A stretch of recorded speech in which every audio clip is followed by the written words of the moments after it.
शिवाय। नेत्र खोलो प्रिय मूर।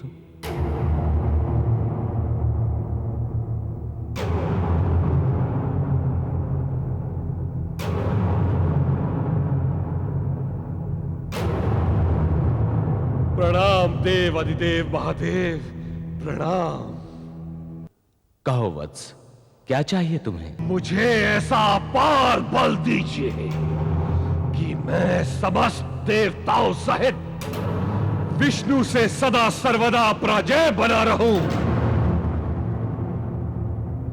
देवताओं का स्वामी विष्णु युद्ध में मेरे भय से भयभीत होकर यहां वहां भागता फिरे।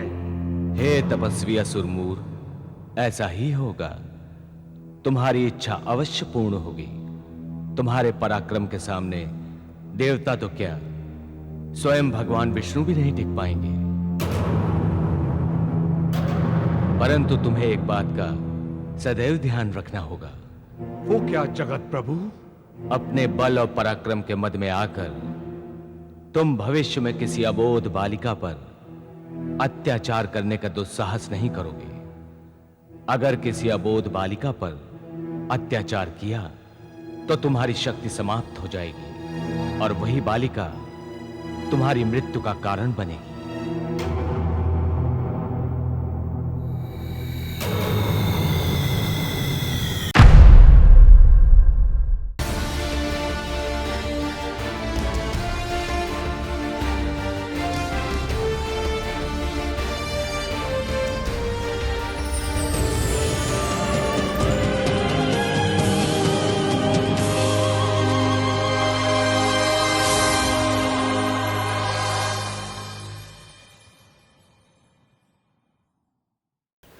हम यहाँ बैठते हैं। आओ बैठो।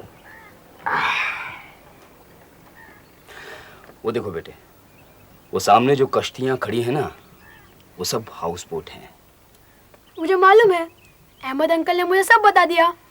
देखो बेटे, तुम्हें स्कूल छोड़कर नहीं आना चाहिए था। वो तुम्हारा नाम काट देंगे। नहीं, मैंने तो सर से कह दिया है कि मेरी ग्रैंडमा की डेथ हो गई है। अच्छा अच्छा, ठीक है।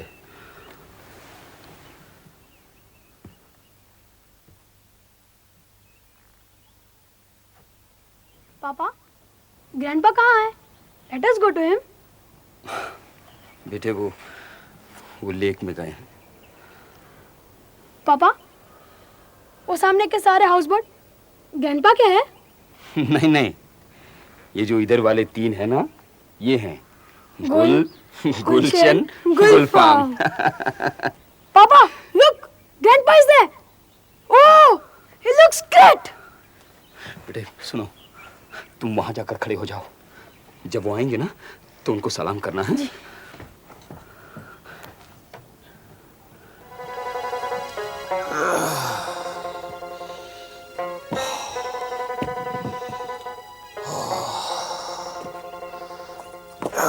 अब्बा, जान ही निकाल दी मेरी। इस तरह अकेले झील में निकल गए। तुम तो मालूम नहीं, सीधा तो खड़े हो ही नहीं सकते। फिक्र मत कर, फिक्र मत कर। अस्सलाम वालेकुम। वालेकुम।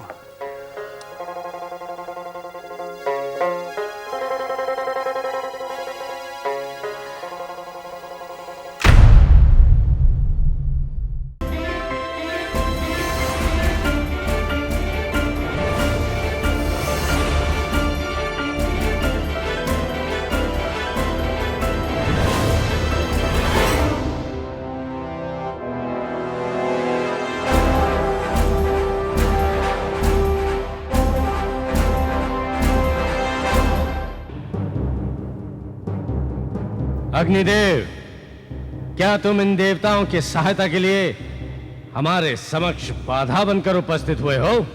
बाधा ही नहीं मूर्ख, तुम्हारा काल बनकर आया हूं।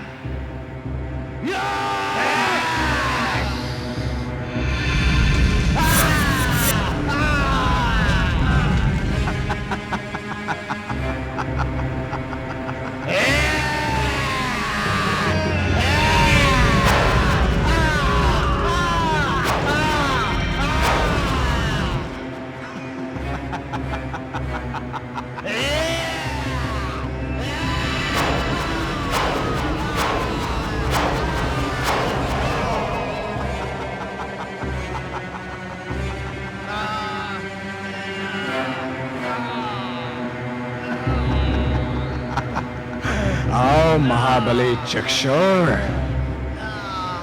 हम पर वार नहीं करोगे?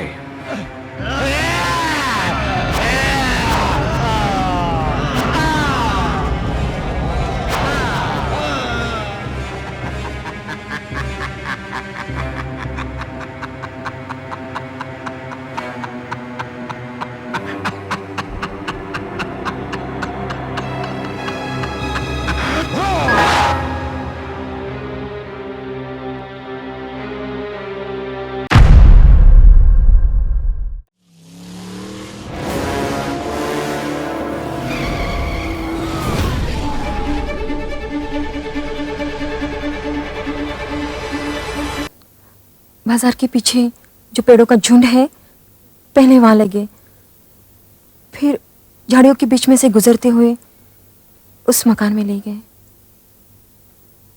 क्या चोपड़ा पहले से वहां था? नहीं, वो बाद में आया। जब तक चोपड़ा नहीं आया उन्होंने तुम्हारे साथ छेड़खानी की? नहीं, चोपड़ा के आने पर वो दोनों भाग गए। चोपड़ा ने क्या कहा तुम्हें? उसने मुझसे जबरदस्ती करनी चाहिए। आते ही की या बाद में, आपको इससे क्या? ऐसे बहुत से सवालों का जवाब तुम्हें देना पड़ेगा। तुम्हारी नजरों में जिनकी कोई अहमियत नहीं, मगर कानून की नजरों में है।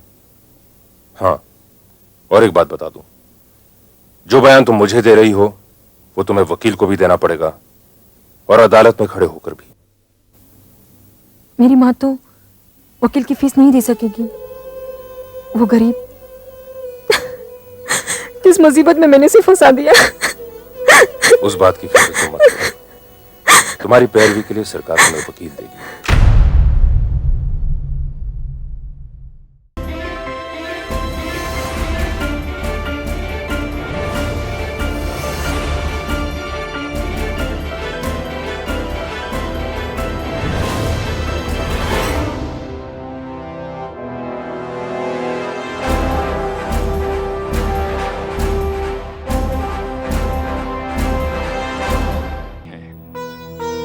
आप मुझे आदर्शों की झूठी दुहाई मत दीजिए नाथ।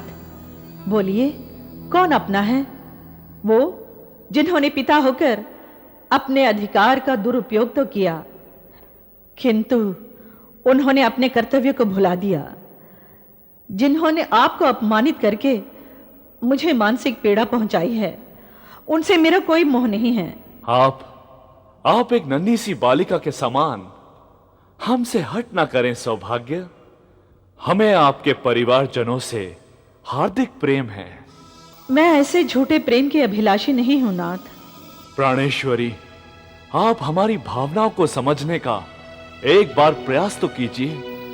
हे प्राणेश्वर, मैं आपकी अर्धांगिनी होने के नाते आपकी सौगंध खाकर आपको वचन देती हूं कि भविष्य में जब भी मेरे पिता किसी असाध्य रोग से पीड़ित होंगे तो मैं बिन बुलाए उनके उपचार के लिए पहुंच जाऊंगी, और समय आने पर अपने इस मानवीय शरीर के निर्माता का ऋण भी चुकाऊंगी।